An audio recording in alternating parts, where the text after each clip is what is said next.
Garuu of eeggannoo tolchaa. Baay'ee of eeggannoo godhaa. Naggasaa viidiyoo kee cufi naggasaa. Naggasaa viidiyoo kee cufiitii walumaan deema.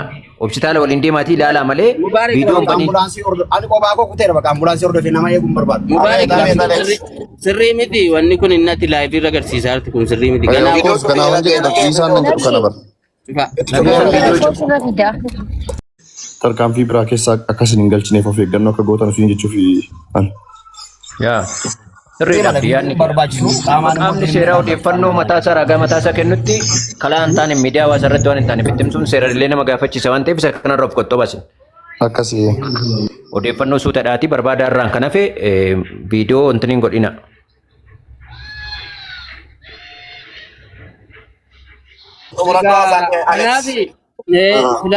Filannoo murtee sadarkaa du'aatti walgeessu kana fudhachuurra kan sun. Utuu qusanne namni walirraa barachaa jiru booda kana keessumaa gama shamarraniitiin abdii kutannaa mul'atu kuni yoom akka dhaabbatu namaaf hin galu.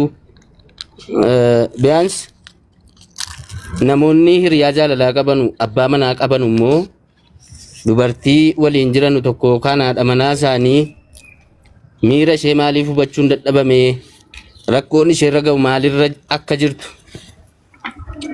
maa inni rakkoon sirra ga'e maa inni hanqinni kee jedhanii hammam tokko mariisisaa jiru isa jedhu keessatti of ilaaluu qabu. Macee namni tokko rakkinni gaafa irra ga'u namatti dhiyaatu namuma naannoo isaa jirudha.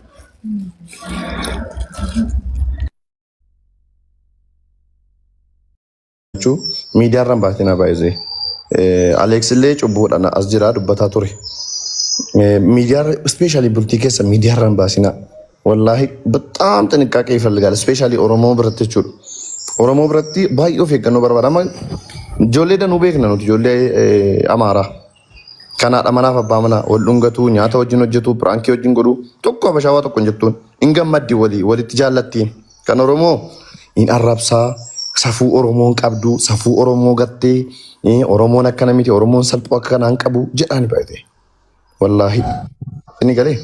So bultii keessan, jireenya keessan, gammachuu keessan namatti hin agarsiisina. Gammachuu keessan dhoksaa. Namni gammachuu keessan hin feene waan garaagaraa isinitti fiduu danda'a. Utuu gammachuun isaanii miidiyaa irraan baanee wanni isaan irraa deemamu akkamidha? Baaduu. Walumaan namsaa walumaan deemati. Garuu of eeggannoo tolchaa. Baay'ee of eeggannoo godhaa. Naggasaa viidiyoo kee cufi naggasaa. Naggasaa viidiyoo kee cufiitii walumaan deema. Hospitaala waliin deemaatii ilaalaa malee viidiyoon banii. Ani kophaa koo kuteera bakka ambulaansii hordofee nama eeguun barbaadu. Sirrii miti wanni kun innatti laayivii irra agarsiisaa jirti kun sirrii miti. Kanaafuu jedhe isaan nan jedhu kana bara. Naggasaa viidiyoo hin dandeenye gadi buusi yookaan siifis gaarii. Naggasaa dhiifama guddaa wajjin anatu buuse ana abdiitu buuseeni. Because responsibility fudhachuu qaba waan godhu kanaaf boodatti gaafatama waan ta'eef. So of eeggannoo barbaachisaa mucaa kana poolisiin hin baasa ibsa naannoo isaan beekani dooktar naannoo kamii bakkicha hamza. Saasuu sirraati gara askoo intini Phaawulos deemaa jira. Okay kana jechuun poolisii dhumaaf Finfinnee ilaallate jechuudha. Addis Ababa poolisii keessa namoonni jiran irraa odeeffannoo gaafachuuf yaalla. Isaan kun amiti Finfinnee dhaqee so isaaniin gaafachuuf. Sittan himanuu bilbilee bilbilli keenya bira jira waan ta'eef siin bilbila. Okay thank you.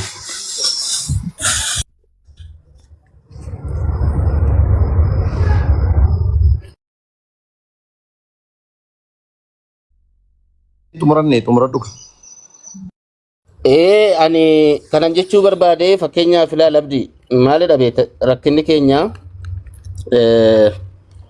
jireenyi nuti lafatti jiraannu mana keessatti miirri nuti waliif qabnu garagara garuu miidiyaarra gaafa dhufnu kan nuti agarsiifnu kan biraati. Tokkoffaa kontentii ati asirratti fiddu jireenyati jiraattu hin dhoksan shaffana taanaan. Haati manaaf abbaa manaa gaafa miidiyaarra ba'anii haasaan jira, gochi jira, adeemsi jira, amalli jira, hiriyaa jira irraa fageessa taanaan, fira jira irraa fageessa taanaan, booda waan irra qaqqabuuf namni isaaniif dhaqqabu, namni isaan ittiin mari'atan hin jiru. Isheen amma bakka dhugaa jirti.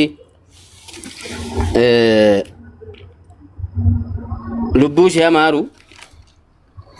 Garuu wanta ture irraa namoonni amma jiran irraa barachuu danda'uu qabu. Ilmi namaa murtoon dhumaasaa filannoon dhumaasaa lubbuu ofii balleessuu ta'uu hin qabu.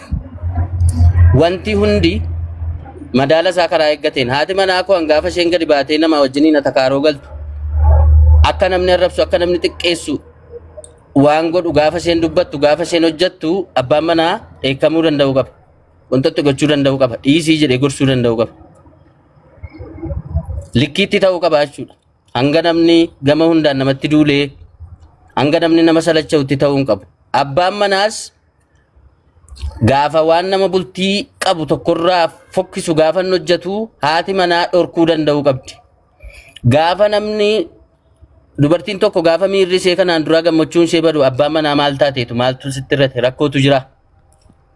Yoo isheen isatti machuu diddellee kottaati gaafadhaa jedhee hiriyoota isheetti mee maa inni rakkoon kee maaltu sirra ga'e.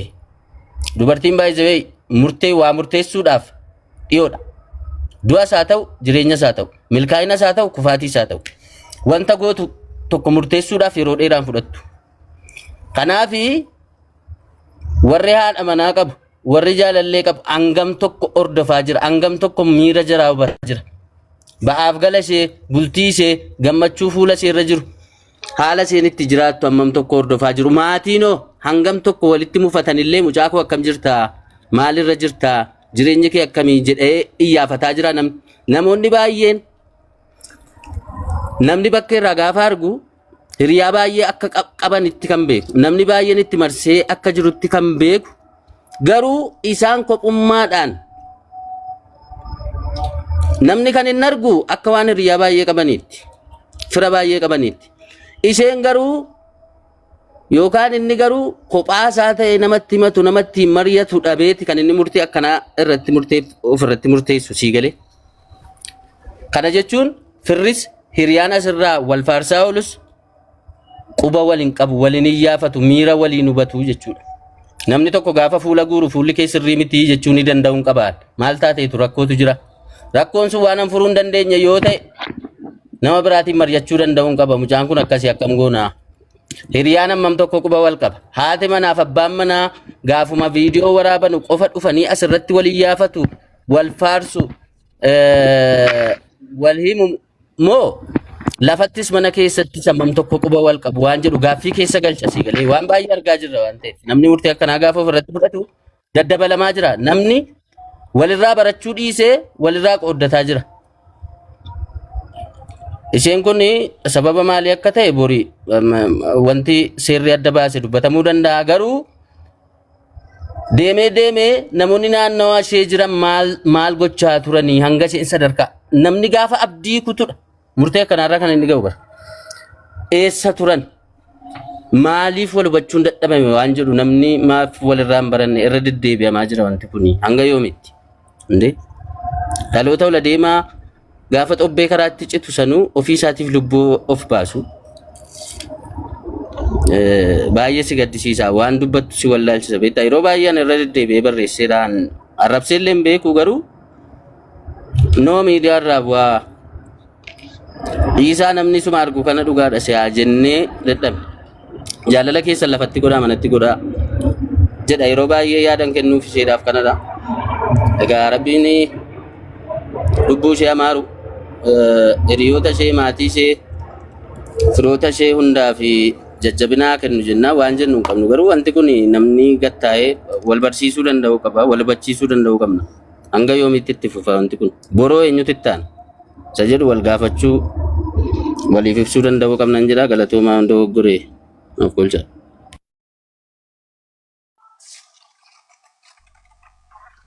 Alex ulfaadhu yaada bilchaataa yaada hawaasa keenyaaf illee ergaa bareeda qabu dabarsite kabajame.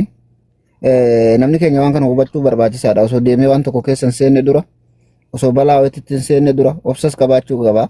Ammallee jaalalas yoo taate bakka itti godhachuu qaba. Dhugaadha mucayyoo tana miidiyaa kana gubbarratti